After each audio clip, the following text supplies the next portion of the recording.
Good evening. Today is the 10th day of March 2014, and it is an honor to have Tarun with us. Welcome, Tarun. Oh, thank you very much. You're welcome. Thank you very How much. did you first hear of Sri Aurobindo? I heard of him on 5th December 1950 when I was a little boy of 8, and a neighbor of ours brought a newspaper, Bengali newspaper, showing headlines. Sri Aurobindo, the Mahayogi in Bengali, has left his body. In our house there was an uproar. And then next day, this lady brought again the second newspaper. His body is radiating a spiritual light. Then next day, she brought again the newspaper. Headline, bigger headlines. His body is radiating such a light that the science, it defies all science. Mother of Sri Aurobindo Ashram has called a French doctor named Monsieur Barbet to examine his body, because there was much rumor that maybe ashram people have injected formalin in his body, and so the body is remaining intact. Those people, of course, could not see the radiance of light, but the body was intact. Then the newspaper report said that this French doctor, official doctor, examined Sri Aurobindo's body for more than 3 hours with only Champaklal staying with him. And after his examination, he was given full freedom by the mother to examine anywhere and everywhere he liked. He came to the mother and said, "Madame, c'est un miracle. C'est un miracle." And saying this, he went away, and then there continued to be a procession. Sri Aurobindo's body remained intact. All this in the newspaper, day after day, day after day. With photos? With photos and everything. Oh, people, my mother was exclaiming, "Oh, we shall go back to the ashram, we shall go back again." They were coming to the ashram often. My father said, "Not so quickly, not so quickly, hold patience, hold patience." And then came the mother's statement that if that light continues to emit from his body, we shall keep the body in an airless glass cabinet.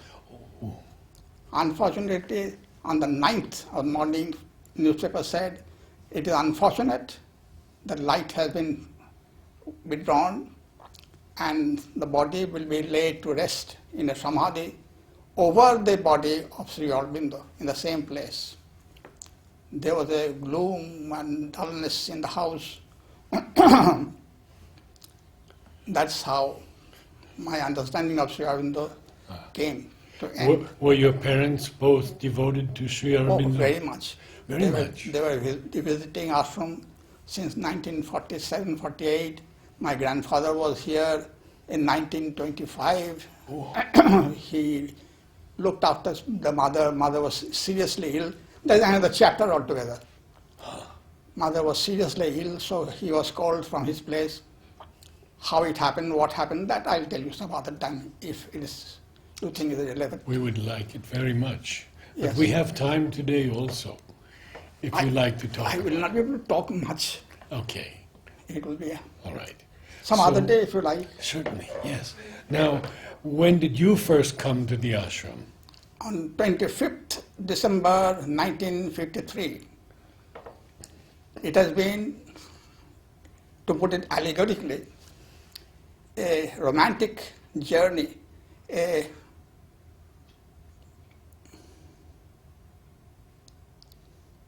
fairy tale journey. I escaped from the prison house of Calcutta, Basti, Chowk Basti of Calcutta, and emerged into this city of light on 25th of December 1953, when mother was distributing Christmas gift from the playground. As I entered, I took a few steps forward and just stood in. It had rained heavily. It was still raining. And I was fully wet. Oh, that's another story. Very interesting. My dad used to take me to the abode of Sri Ramakrishna every year for 15 days. Once there, we used to have our bath in Ganges. And then with a wet body, we would enter into his room. It was a fabulous experience, day after day. On this 25th December 1953, I was wet and I had a concrete feeling from station to the ashram that I had once more bathed in Ganges and I was once more entering into holy abode of somebody. And so I entered the playground, and as I entered, just a few steps, I stood there. Children were running about in the mud. There was so much noise and so much happiness when suddenly a heavy stone was lifted out of my chest. I became light as a feather, and in that lightness I saw all around me something that I cannot tell you, because Sri Aurobindo has clearly said the dynamic spiritual experiences should not be told. Yes. So just remember, it was one of the 4 dynamic spiritual experiences that gives orientation to a man's life. And I knew later on, many years later, 10, 15 years later, that to enter spiritual life, you must have these experiences. And I had first this at the age of 12. 12. That is remarkable. Yes. Since then, it has been a fairy tale journey. So mother was in the playground. In the playground, distributing bags. Did you go to, you went to her? Of course. And? Of course. And? And thereafter,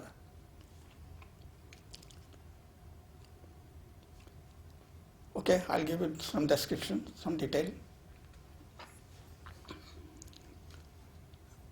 As I went there, the gift bags were all shifted into the classroom. There was a classroom, perhaps you remember. Yes. So I saw from outside this classroom, and the light was not an ordinary light. It was something different. Of course, I didn't understand. This after the stone had been lifted, imagine. Yes. And the vastness and the experience had already been given to me. The light was different. I saw children, A group children, going in, turning right, and then taking a full circle and coming out. Some of the children were curious. They opened their bags, gift bags. Others were showing more personality. They held the bag unopened. So I knew the mother must be sitting somewhere along this line. The desks and tables were all pushed in the middle, and all the gift bags were put on the center of the table, this table. I thought mother would be at the end of the line. So I got up the rampart and I looked to my left. I saw she was not there. I followed the queue. In the meantime, my brother had stepped down the rampart and turned right, following the queue. I quickly looked along the queue, backward. Queue, and suddenly I saw mother sitting there. She was a transparent being. That I remember very definitely. And then as my brother went to her, she stopped short the line and asked somebody to give the gift bags kept for children. Somebody gave her 2 bags. She kept both of them on her lap, and she gave the first one to my brother. My brother went out. I bent down and put my hands, clasped hands. I put my clasped hands in this way in front of the mother. Yes. Mother slowly raised the bag, raised the bag higher, and she froze. She went into a trance, and the bag was hanging in front of this. Palms. Yes. Then that was a continuation of the experience I had when I entered the ground. As I told you, I can't tell you the experience. Yes, yes. It must not, but it was a continuation, a profound, immense, for a boy of 12, without any such things, without any philosophical background, you can understand what it meant. I don't know whether you understand it or not. But you had seen the photos of Mother and Sri Aurobindo in your home. Yes, that I had seen. Photos of Mother and Sri Aurobindo. But they became more dynamic after this 5th December experience. Yes, yes. And was that light in the room also? Yes. What of that? The light that you spoke about that you saw as you were going into the room? Yes. So what about that? Was it around Mother or was it in the whole room? In the whole room. In the whole room? In the whole room there was the light. I see. Mother held the bag on top of my head, top of my hand, and she went into a trance. And that experience, again and again I'm telling you, I can't tell you the experience, although I'm tempted to give it. Sri Aurobindo has said that there are 4 dynamic spiritual experiences. Only when you have them that you are determined for this, you know that you are determined for the spiritual life, not merely spiritual life, but spiritual life of transformation, of physical transformation. Yes. That was my first dynamic spiritual experience. But determined, as I say, think now, my spiritual life of physical transformation. The 3 other the experiences came later on. Each about 10 years later, in 1962 one, in 1972 another, in 2000 and 2004, 2003, the third one, the more dynamic one. Anyway, back to, and I stood, I froze, Mother froze, and the whole room was living. Then slowly she brought down the bag and gave it to my hand, and the first chapter of my life, spiritual life, started. This was in 1953, on 25th December.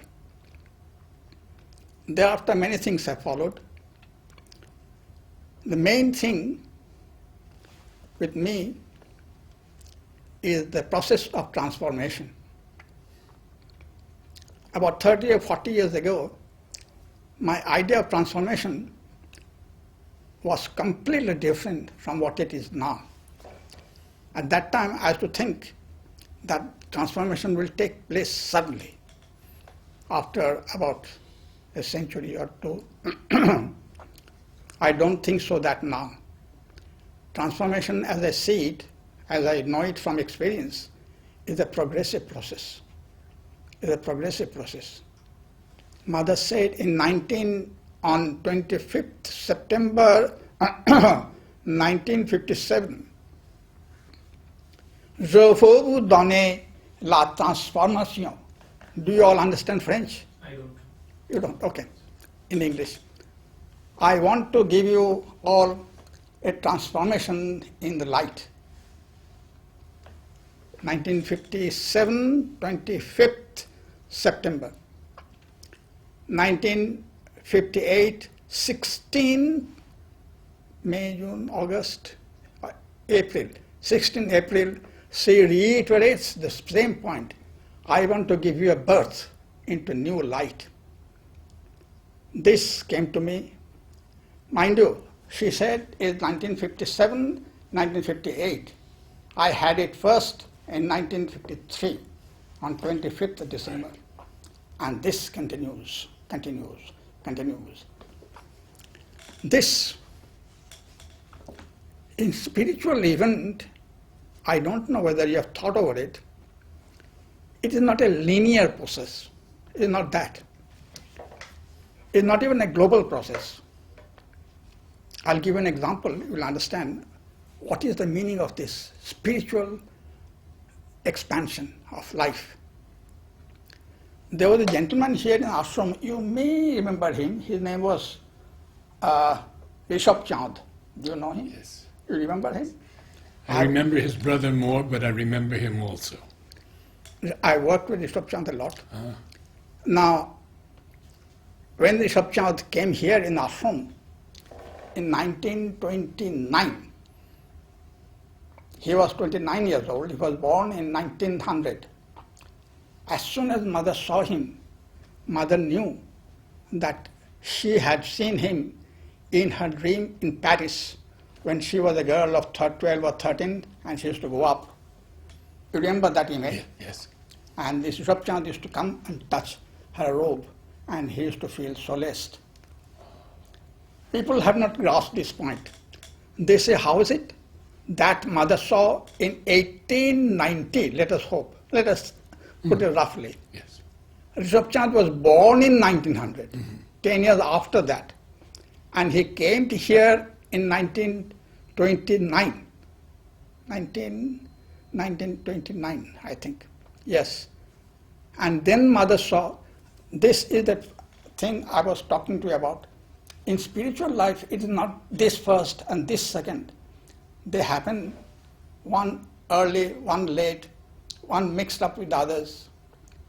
It has its own rhythm, own pattern.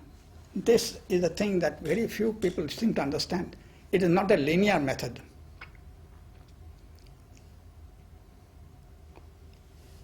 These experiences I had tell me nowadays, I understand nowadays, that these are a pathfinder for me. I am moving ahead. It's not a straight path. It's not a path upward, downward, left, right. It is a seeking path. And it's a guided path. This will gradually, I hope, will and is leading me towards a transformation. I mean material, physical transformation. I'll make this point a bit clear.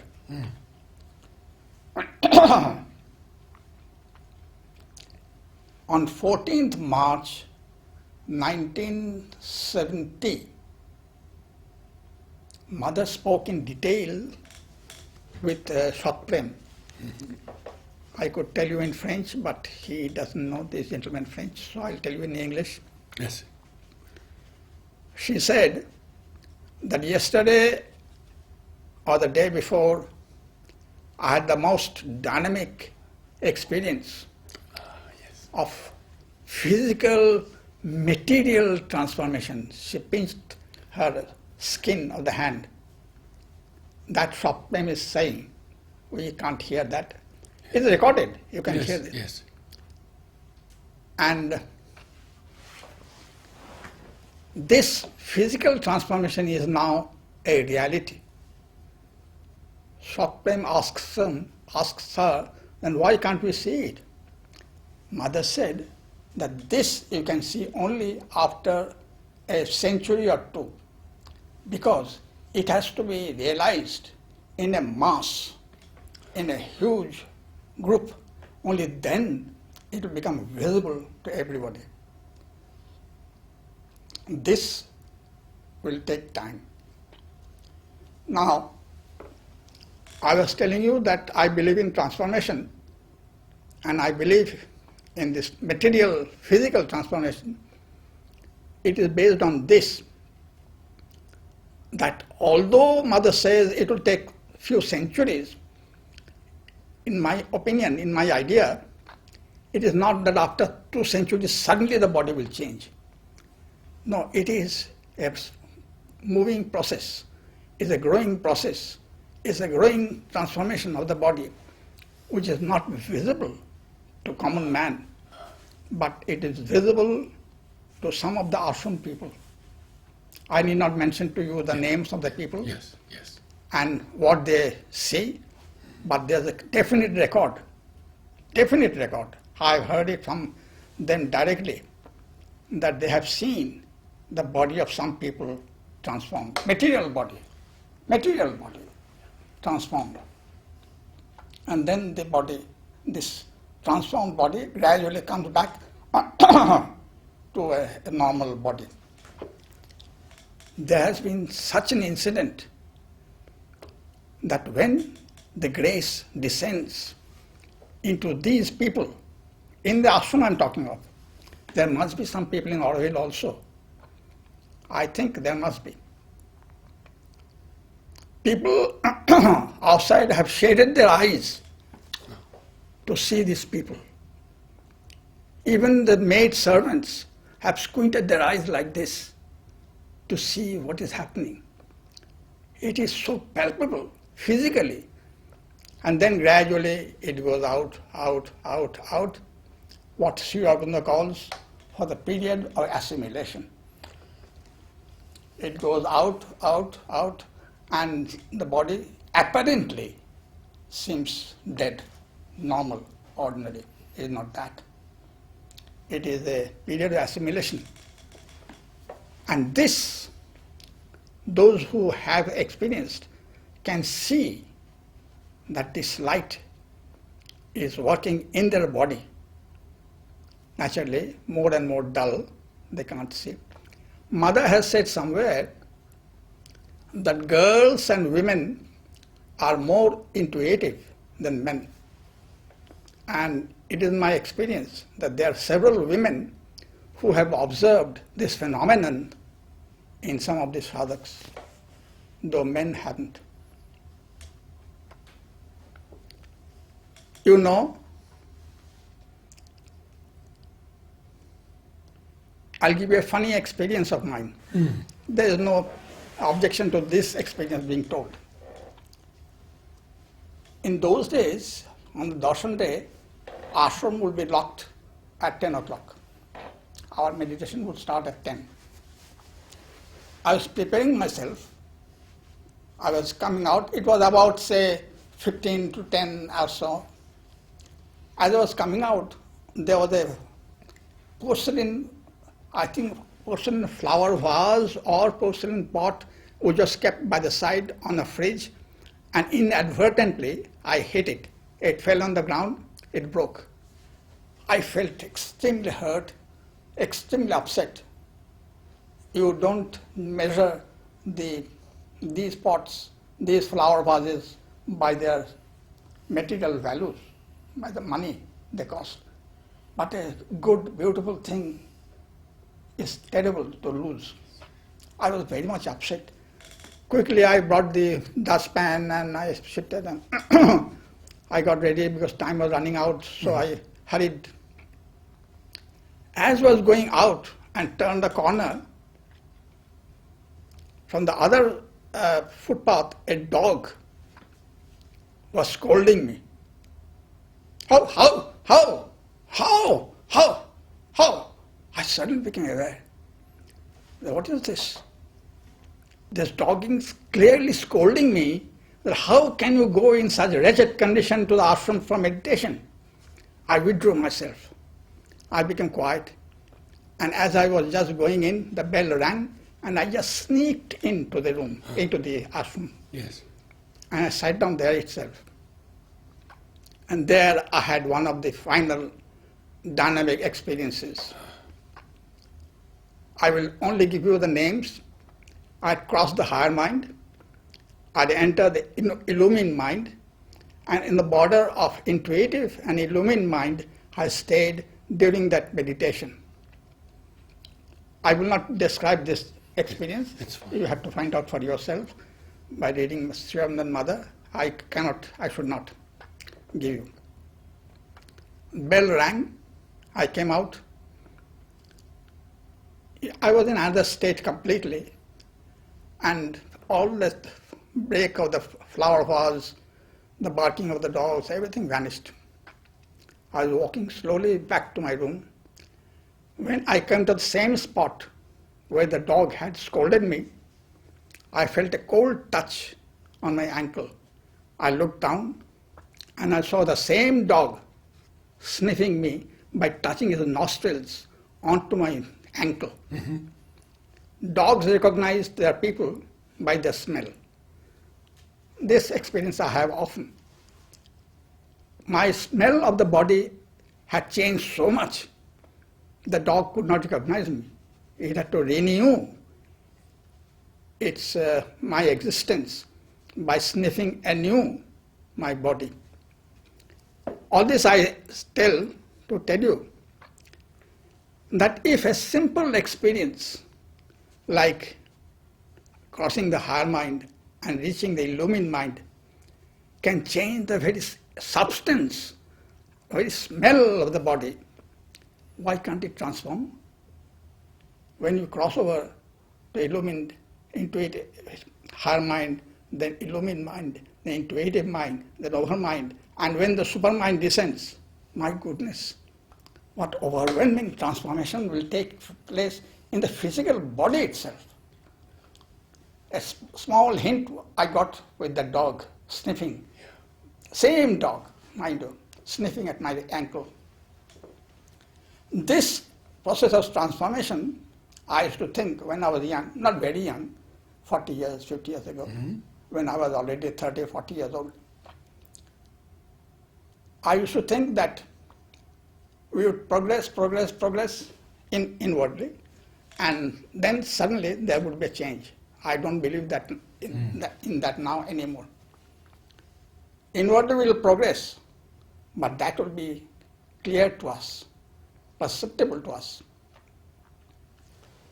Only problem, the problem I can explain to you, I can express in a very funny image. It is that of a novelty race. We are running with a bucket of water with a hole in it. Shall we finish the line with some water remaining? Or we shall finish before the line and the bucket will run off. This bucket of water is our life, is our span of life as given by the nature, by evolutionary process. We are growing up, and our run is the inner life of transformation. Shall we be able to transform materially this life, this body, while evolutionary nature still keeps moving forward, or it will win, body will decay and die, and we have to continue the run in the next life? That's a question. Sri Aurobindo has a letter written on 7th March 1932. He writes small sentence, death and decay can disappear only in a divinized body, and that is not yet here. This divinized body is in the process of being made. It not happen suddenly, it's happening. It's happening, it's growing. I believe my only problem is how to extend this evolutionary body to say 175, 180, 185, because each time the grace descends and overwhelms the whole system and it withdraws, it takes at least, in my experience, about 10 to 15 years for the assimilation to take place fully. And then again the next grace descends. So this, to be able to complete, will take at least 175, 185, 200 years. Shall we live for those long years? Or it will be kept for another time? How to live physically? I think we have to take all advantages, all possible things. Exercise, breathing exercises, asanas, then Ayurvedic herbal consumption, grace also, then medical science, which has improved tremendously and going on. But this problem has not yet been solved. And this is where I am working now. From within, things are going on beyond us. It is a grace. From without, can we extend our life? Yes, yes. Can we make our life, this bodily life, live for 175, 180? That also is an approximation. Sure. 175, 180, 190 years. This I don't know. Now, Mother spoke about the Suram, the Yes. overman. Yes. Could you tell us what your intuition is about that? That it would be a transitional being between man Yes. and Superman. Yes.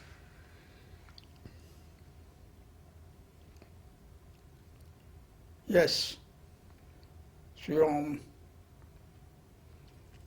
Mother has said in several places that as she is growing, she knows that this body will not transform. Another body,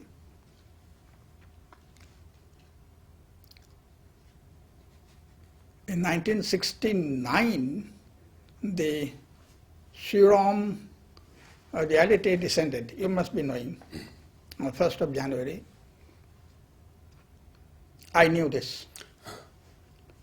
I knew about this descent. And Mother says that is working tremendously. Whether this Sri will be another person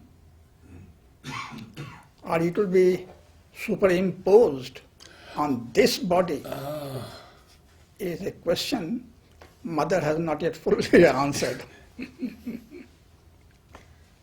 Optimistically, let us hope it will be imposed Yes. on this body. Optimistically. These are, we can't say for certain. Can you tell us about some of your meetings with Mother, birthdays, for example, just when you went to her at different times? I was thinking of not speaking of them because all of you have that experience. All of you have been to the Mother on your birthdays and you have your experience. To tell mine is only an additional one. But that is what the world is seeking. I doubt very much. Well, you're not seeking anything. Some people. And to speak of them is to rouse the curiosity of people who are not making any effort to reach that aim.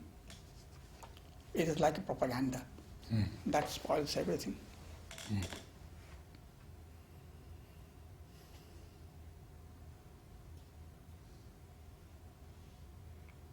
Anyway, I'll tell you my last meeting with the Mother.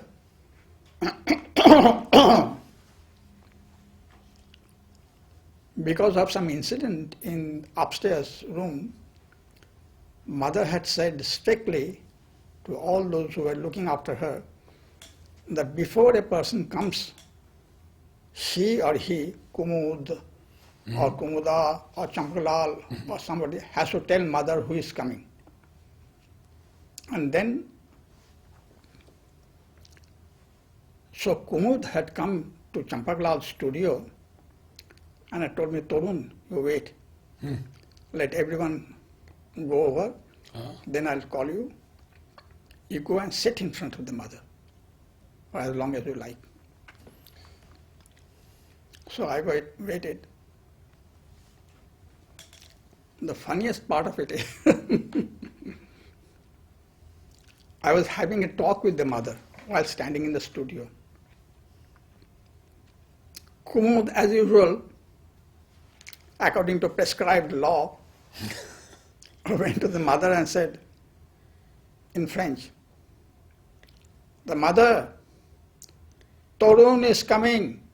She was shouting, "Tarun, the grandson of Dr. Babu is coming." Mother said, "Just say, tais-toi." I had just entered the room and was standing by the side when mother shouted at Kumud. Poor Kumud, her face shrank. How can Kumud know that I had already been talked with the mother? Mother had told them that you must inform me earlier before a person enters who is coming. But Pranabda has a very interesting way of expressing. I don't believe in mother's statement. Mother will say to the thief, go and steal.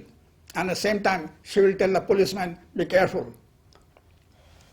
How can they know that it is not a mechanical thing that used to happen with the mother? Because she has said, you must inform me first before somebody comes in. That they have to. And they are poor people, ordinary people. How will they know that mother had already talked with me? She knew very well who I was and I was coming in. Kumuda, with a shrunken face, withdrew. I got in, sat in front of the mother. Simultaneously, several things happened. I saw a lion sitting by the side, left-hand side of the mother. And I saw mother's left cheek was not ordinary. It was soft diamond, radiating light. Only the cheek, mind you. I wanted to do two things at a time. I wanted to tell mother, mother, I'm not afraid of the lion.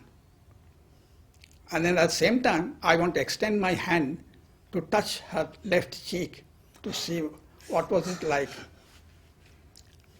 But before I could do anything of this, mother leaned forward. Because he doesn't understand French, I will not speak to you in French. I'll first speak in French, then I'll tell you for him the English, in English. N'est-ce pas, tu es le professeur à mon école? I said, si, man, si. Isn't it true that you are the professor in my school? I said, yes, mother, oui, si. Si means yes. The lion and mother's cheek, the diamond from mother's cheek vanished. But this experience of mother leaning forward and looking at me reminded me of a movie we had seen of Walt Disney's Cat Life. There it shows that a jaguar was fighting an anaconda in one of the South American countries. And the commentator was saying, every animal in the kingdom knows that they should not try to tackle an anaconda when it is in water. But this time, the jaguar meant business. We see the anaconda going backward in water, and this jaguar is moving forward. It enters the water. All this time, the female jaguar was licking its paw, sitting. When suddenly, as the jaguar had entered the water, the anaconda put it round its neck.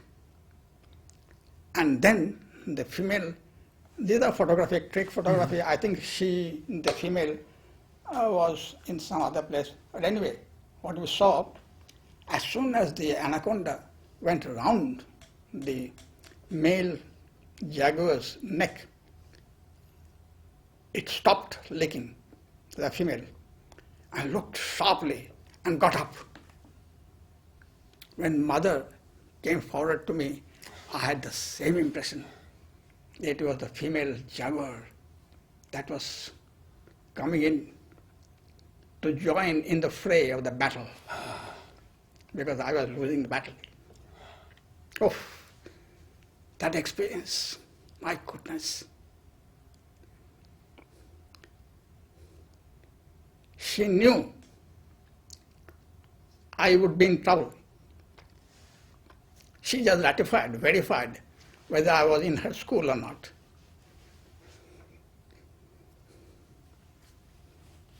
And that coming forward, looking at me with a female jaguar's ferocity to join in the fray of the battle with her partner.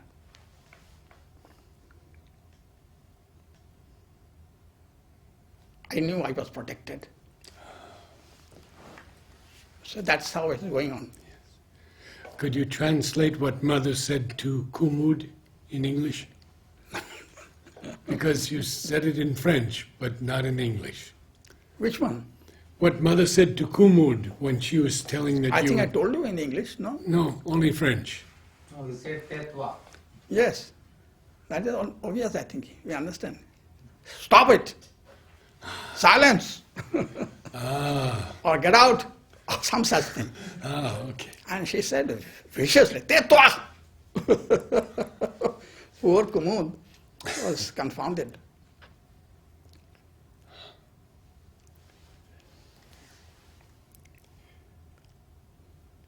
I told this experience to Pranabda. Yes. I said, you people, you have been working with the mother bluntly. For you, how will you know? That's why you have these famous statements. The mother will tell the thief to go and steal and will ask the policeman to be on guard. You don't know what is going on between mother and me. So Pranabda said, how can we know? We are not in a position to know what is going on between mother and you. We have to go by mother's instructions.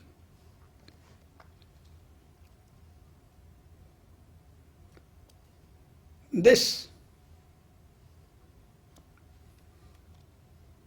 battle is going on. It is hardly our battle. It is their battle. And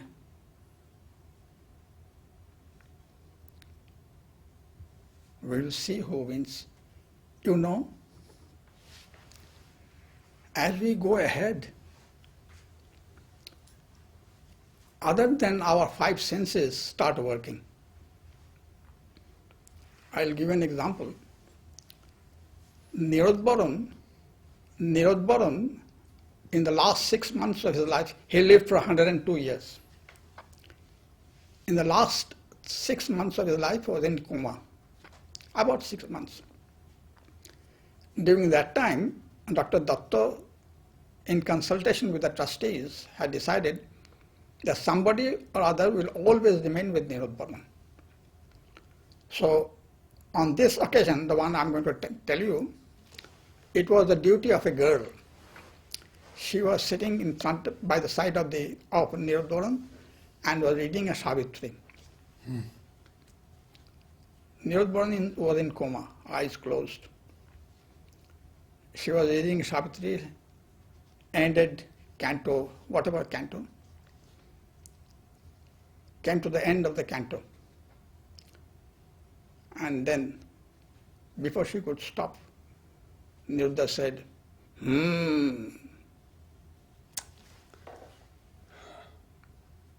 See, another sense develops. Yes. He was non-stop hearing this girl reading Savitri, his favorite book, which Sri Aurobindo has dictated to him.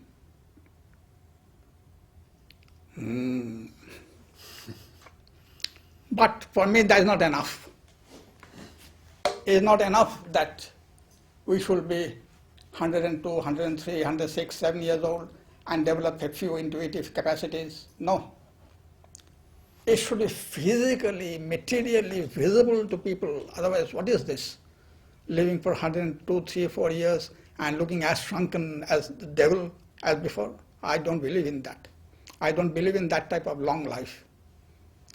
It should be a long life growing in light. I want to give you a transformation in light. Yes. From 1957 it is going on. Mother is trying. Only yesterday I was thinking that Sri Aurobindo has written in, I think, in Synthesis, that Sri Ramakrishna's body used to glow, used to radiate light. Many people have seen light around Sri Aurobindo. Whether this light emits from the surface of the body or also the inner organs of the body are illumined is a thing I am curious to know about.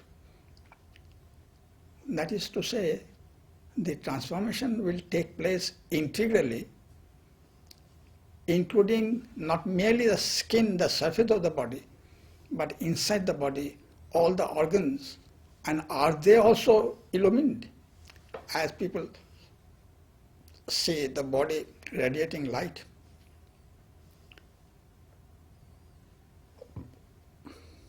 I don't know this answer. From what mother says, it seems, yes, is like that. She says that cells of her body are undergoing change. They coddle themselves. You must have read those Yes, things. certainly. But she said some were already transformed. Yes, Many. yes. She says that we are told in many words of consolation that once you have an experience, it is stored somewhere else, somewhere. It does not leave you. But she says this does not happen with the body. If the body, as soon as we die, that is, the body starts disintegrating, all the acquired power of the body, they Dissipate. disappear. Yes. Now, I have read the account of some people. Mother says they don't disappear immediately, but gradually they dissipate and disappear. I have read account of some people and I believe them. Very many years after mother left her body, this person was sitting when he saw mother coming to him. Closer, closer, closer, very close, and then gradually she turned into light, and that light started entering his body. And he says that there was such joy. Only unfortunately it didn't last for long, naturally not. But this is a... Swami Vivekananda has said one thing which is striking. He says, if you achieve conquest of something, say you have conquered, you are above your anger. But that's all. More than that you could not go in this life. When you leave the body, that conquest of yours is stored up somewhere. So when you take next birth, you take that conquest with you, and you are born without anger. You must have noticed all these vibhutis and avatars are born without at least one of the defects. Sri Aurobindo says, anger was foreign to my nature.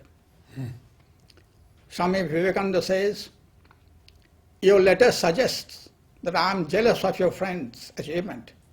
Therefore, let me tell you, I was born without jealousy, without malice. Oh, Yes. Sri Ramakrishna says, addressing the mother, if sexual desire comes into me, I'm going to dig this knife into my chest. Remember, he wants mother, divine mother. Christ says, hence Satan, I was not born of temptation. So he had conquered temptation. In this way, I don't know about Buddha, what achievement he had, but from these it's clear that these godmen are born with something already conquered. In Savitri, Sri Aurobindo uses self-born force for Savitri and for Ashwapati. Oh, that they are both self-born forces. These are mantric Yes, statement. yes, Self-born force. yes. Yes. He says, adept of the unfailing self-born line of Ashwapati. You were here when Mother left her body. And we walked again and again around the queue, in the queue before her. You were here when they placed her in the Samadhi. Unfortunately, no. No? I was not here. I see. I see. But I shall give you a mistake experience of mine. I was in Calcutta playing my musical instrument upstairs when my brother came and told me on the morning of 18th November that Mother has left her body. As soon as he told me, I saw Mother standing in front of me. But I said, and she was smiling at me. I said, but you are not the Mother, I know. Something is different. And yet I was sure it was Mother. Then, on 24th November, in the bulletin, Mother's photograph was published. That's the only time, mind you, Mother's body, after she left her body, has been published. Pranabdha has forbidden all the cameramen that you can take photographs, but you will not publish them anywhere. So you will not see mothers leaving the body anywhere else, unless they are unfaithful to Pranabdha, and I can't say. But privately, they have shown, several people have shown me their album. I've seen.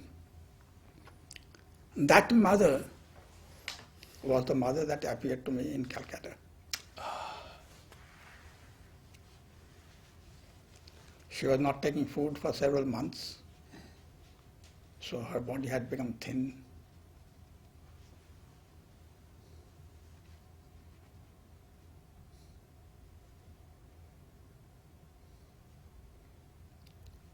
These are historic moments of the world.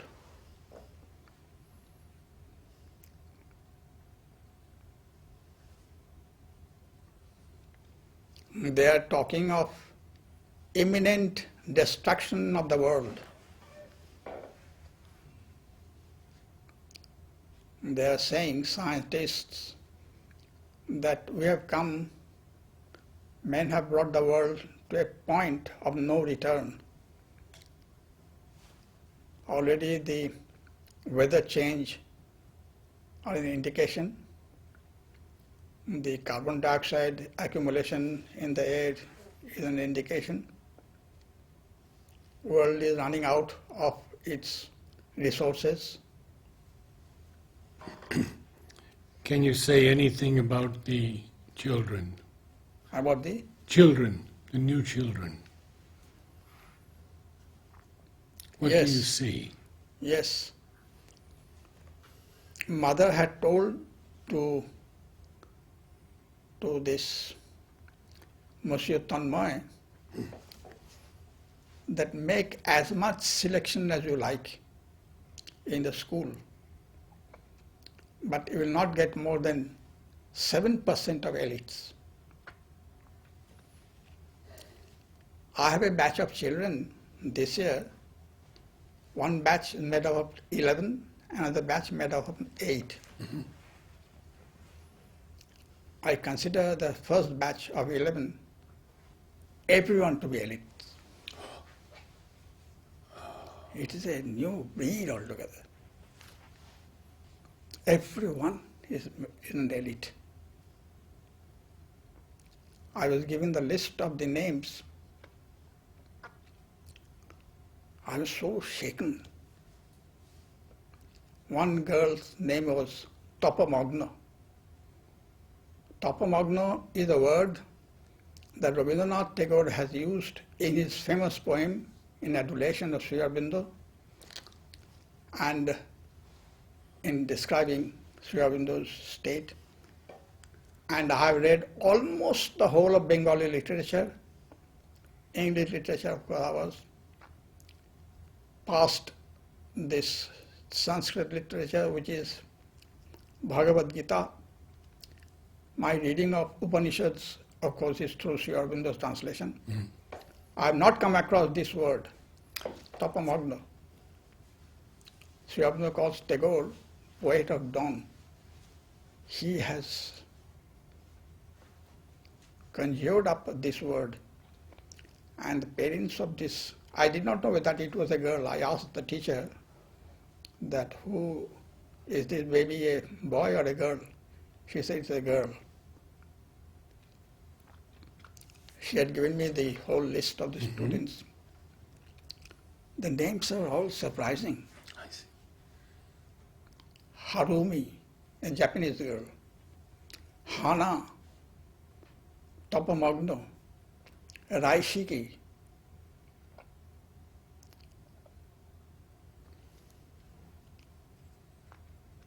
Dharini, Akhila,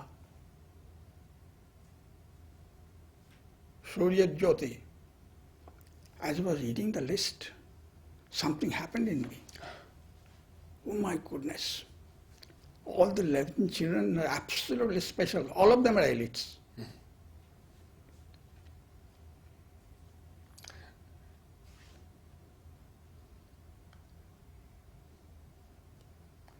And the second group? I don't even remember their names. But elite? They are not elites.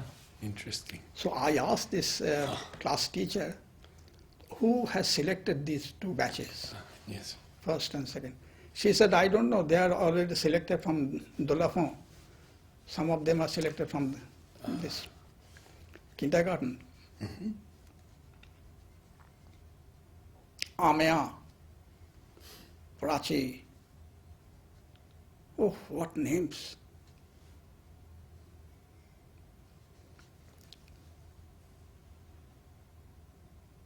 You have to be intuitive to be able to grasp the importance of these children.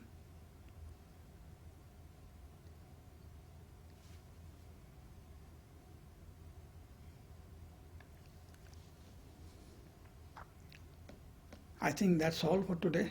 I think so. Yes. It's been wonderful. Thank you. Yes. This is our life. This is our life. This is our life. Surely. Because so many things come out in such moments. Yes. Okay, that's all for today.